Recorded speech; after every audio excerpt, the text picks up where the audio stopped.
And this is exactly Peter's nightmare. So we're gonna be taking a look at this hand between Peter and Charles.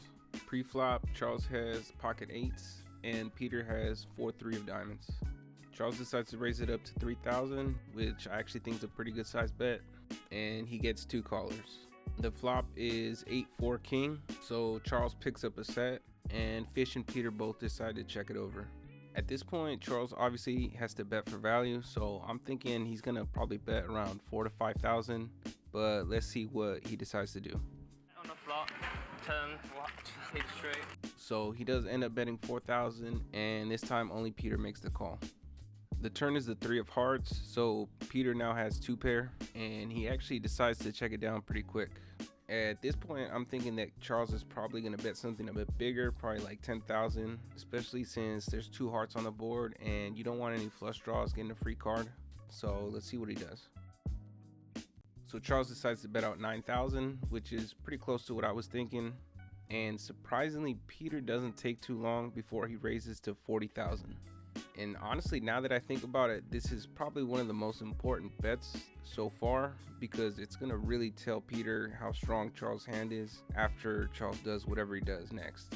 So I think Charles really only has 2 options here at this point. He can either call or raise. It doesn't really make sense to try and go all in. I think if Charles is trying to hide how strong his hand is, then just making the call wouldn't be too bad here. But he does end up deciding to raise it up. Make that 99. So at this point, Peter's actually in a pretty weird spot. You know, he has the bottom 2 pair and it's about 60,000 to call. I feel like if he does make this call though, he's kind of committing to the river. Peter ends up tanking for about 3 minutes, but eventually does make the call, and the river is the queen of hearts. Peter's hoping this one gets checked all the way down, but Charles decides that he wants to go for some value. I don't really see a lot of hands that are going to call an all-in bet here. I feel like 70 or 80,000 is the most you can expect to get paid in this spot, but let's see what Charles decides to do. And this is exactly Peter's nightmare coming into fruition. So Charles decides to push Peter all in, and it doesn't take Peter too long before he ends up deciding to fold. And lets it go. So Charles ends up winning a bit over 100,000. Obviously a really good hand.